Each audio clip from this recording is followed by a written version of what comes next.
আসসালামু আলাইকুম। রিফা রান্নার রেসিপি থেকে সবাইকে শুভেচ্ছা জানিয়ে শুরু করছি আজকের পর্ব। আজ আমি তৈরি করে দেখাবো 2টি কাঁচা আলু দিয়ে নাস্তার রেসিপি। মাত্র 5 মিনিটে এই রেসিপিটি তৈরি করে নিতে পারবেন। আশা করছি আমার আজকের রেসিপি আপনাদের কাছে খুবই ভালো লাগবে আর সহজও লাগবে। এরকম সহজ রেসিপি পাওয়ার জন্য আমার চ্যানেলটি অবশ্যই সাবস্ক্রাইব করে রাখবেন। আর একটি লাইক দিয়ে পুরো ভিডিওর সাথেই থাকবেন। তাহলে আর কথা না বাড়িয়ে চলে যাচ্ছি মূল রেসিপিতে।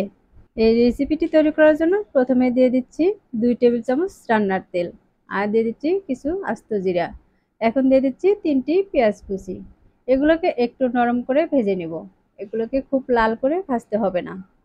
এগুলো ভাজা হয়ে গেছে। এখন আমি এর মধ্যে দিয়ে দিচ্ছি আদা রসুন বাটা 1 চা চামচ, জিরা বাটা 1/2 চা চামচ। এগুলোকে দিয়ে আমি পেঁয়াজের সাথে একটু ভেজে নেব। এগুলো ভাজা হয়ে গেছে। এখন আমি এর মধ্যে দিয়ে দিব কাঁচা আলু। আমি এই আলুটাকে ঝুরি করে কেটে নিয়েছি। এগুলো তেলের সাথে দিয়ে ভেজে নিব। এখন এর মধ্যে দিয়ে দিচ্ছি 1 চা চামচ লবণ, আর দিয়ে দিচ্ছি 1/2 চা চামচ ধনিয়া গুঁড়া। এখন দিয়ে দিব 1/2 চা চামচ হলুদের গুঁড়া, আর দিয়ে দিচ্ছি 1/2 চা চামচ লাল মরিচের গুঁড়া। এখন দিয়ে দিচ্ছি 4-5টি কাঁচামরিচ। এই সবগুলোকে আমি খুব ভালোভাবে মিশিয়ে নিব। এটাকে 2 মিনিটের মতো ভেজে নিব। আমি এগুলোকে এখন একটু সিদ্ধ হওয়ার জন্য দিয়ে দিব সামান্য পানি। আমি এখানে প্রায় 1 কাপের মতো পানি দিয়ে দিচ্ছি। আর পানিটা দিয়ে এগুলোকে আমি আরেকটু নেড়ে নিব। পানির সাথে আলুগুলো ভালোভাবে মিশিয়ে নিতে হবে। এই পানিটাতে একটু বলক চলে আসলে এর মধ্যে দিয়ে দিব 1 কাপ পরিমাণ ময়দা। ময়দা দিয়ে আলুর সাথে আমি একটু মিশিয়ে নিব। এটাকে অনবরত নেড়ে চেড়ে মিশিয়ে নিতে হবে। আর মেশানোর পর দেখবেন শক্ত একটা ডো তৈরি হয়ে যাবে। এই ময়দা আর আলুটাকে আমি 1-2 মিনিটের মতো মিশিয়ে নিয়েছি।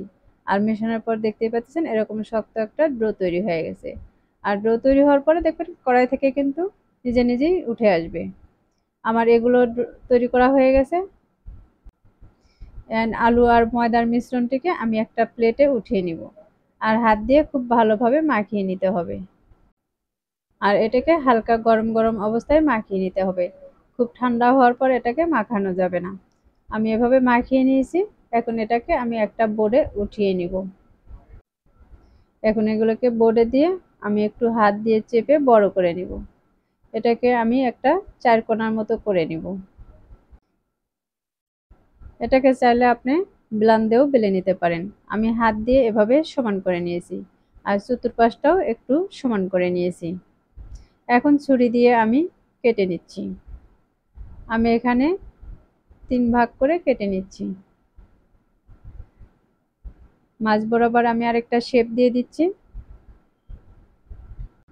তাহলে দর্শক দেখতেই পাচ্ছেন এই নাস্তাগুলোকে আমি কিভাবে কেটে নিয়েছি। আপনারা চাইলে 4 কোণা বা যে কোনো শেপে কেটে নিতে পারেন। আমার কাছে এই শেপটাই সুন্দর লাগে, এই জন্য আমি এভাবে কেটে নিয়েছি। এখন এগুলোকে তেলে ভেজে নিব। এই পিঠাগুলোকে ভাজার জন্য আমি একটি কড়াইয়ে দিয়ে দিচ্ছি পরিমাণ মতো তেল।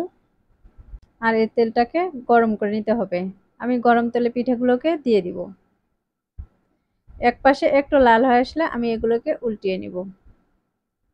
এটাকে খুব নেড়েচেড়ে ভাজার দরকার নাই। 2 থেকে 3 বার উল্টিয়ে নিলেই চলবে। আমি এক এক করে সবগুলো পিঠা এভাবে উল্টিয়ে নিয়েছি। এখন আবারও আরেক পাশ উল্টিয়ে দিচ্ছি। দেখতে পাচ্ছেন এগুলো কিন্তু সুন্দর একটা কালার চলে এসেছে। আমি এরকম লাল ব্রাউন করে ভেজে নিচ্ছি। আর এগুলো ভাজা কিন্তু হয়ে গেছে। এখন এগুলোকে আমি উঠিয়ে নিব। এই পিঠাগুলোকে তেল ঝরিয়ে উঠিয়ে নিতে হবে। আর একটি প্লেটে পরিবেশন করে দেখিয়ে দিচ্ছি কেমন হয়েছে। আমি সবগুলো পিঠাকে এভাবে উঠিয়ে নিয়েছি। তাহলে দর্শক দেখতেই পাচ্ছেন কত সহজভাবে তৈরি করে নিলাম এই পিঠা রেসিপিগুলো। এই পিঠাগুলো দেখতে কিন্তু মাশাআল্লাহ অনেক সুন্দর হয়েছে। এরকম একটি নাস্তার রেসিপি যদি চায়ের সাথে দেওয়া হয় তাহলে সকলেই কিন্তু আপনার খুবই প্রশংসা করবে। এই পিঠাগুলো কিন্তু দেখতে উপরটা খুবই মুচমুচে আর ভিতরটা একদম নরম।